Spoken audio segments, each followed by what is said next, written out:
Hi friends, so we are in my hot mess kitchen and I have these little baby eggplants. Like, look how cute it is. It's so little and cute. And I'm gonna be making my new favorite, stewed baby eggplants. So yeah, come along with me while I make it. Okay, to start the stewed baby eggplants, you're gonna take a bag about like this. I would say there's probably about anywhere from 10 to 15 in here, and you're just gonna chop them up, and that is going to be the base of this dish.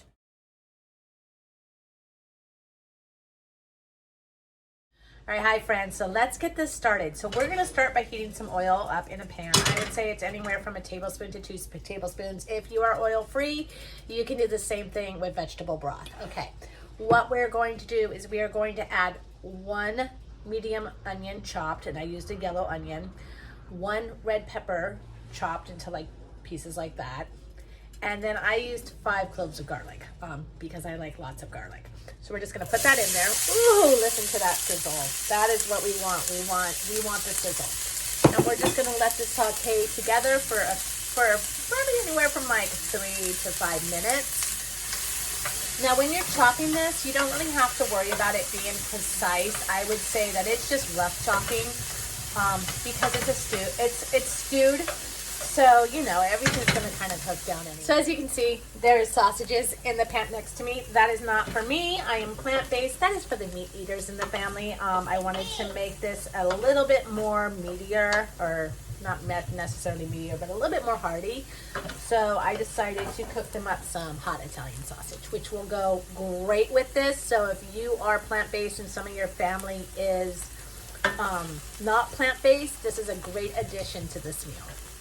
Okay, so now that this is cooked down some, we are going to add in our baby eggplants. And I cut them into like pieces about that size. I'm just gonna pour that in just like that. And then we're just gonna mix it up.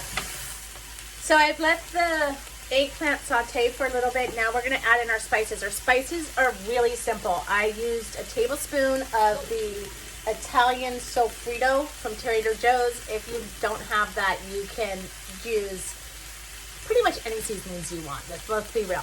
And then I put a tablespoon of basil, a tablespoon of oregano, half a teaspoon of thyme, half a teaspoon of crushed rosemary, and about 1/8 teaspoon of crushed red pepper, because we like our things a little bit of heat, just a little bit, not too much, because I am very sensitive when it comes to spicy food, but I do like a little bit of heat.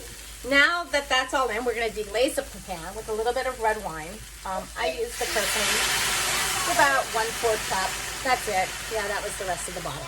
Now that the wine is cooked down, we are going to add 1 can of diced tomatoes. I used a no salt Merglen.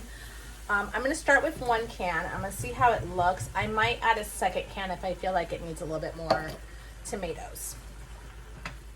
So the next thing we're going to do is we're going to pour in some vegetable broth. And of course, I can't open the jar. There we go. Just pour in some just to kind of give it some liquid. Like almost covered. I make my own vegetable broth, but if you don't, you can use store-bought. And then we're just going to mix it together. We're going to bring it to a boil and just let it simmer until you're ready to serve. And that's it. That's how easy this dish is. Hi friends. Okay, so it is simmered and cooked and everything's kind of combined together and it looks really good. This is what it looks like. Don't mind that. We are going to finish it off by adding a little bit of balsamic vinaigrette just to give it a little bit of a zip. And then we'll just let it sit. My husband should be home soon, so we should be eating very soon. But that is my stewed baby eggplant. Side note, how to serve it. So the way I'm serving it tonight is I did a focaccia. So I did a rosemary focaccia. So we're going to be serving it with that. You can do it with pasta. You can do it with crusty bread. You can do it with focaccia. It's really however you want to do it. If you're not plant-based and you want to incorporate this into your meal, you could serve it over some chicken. I think it'd be really good that way. But yes, really just work on it and make it your own.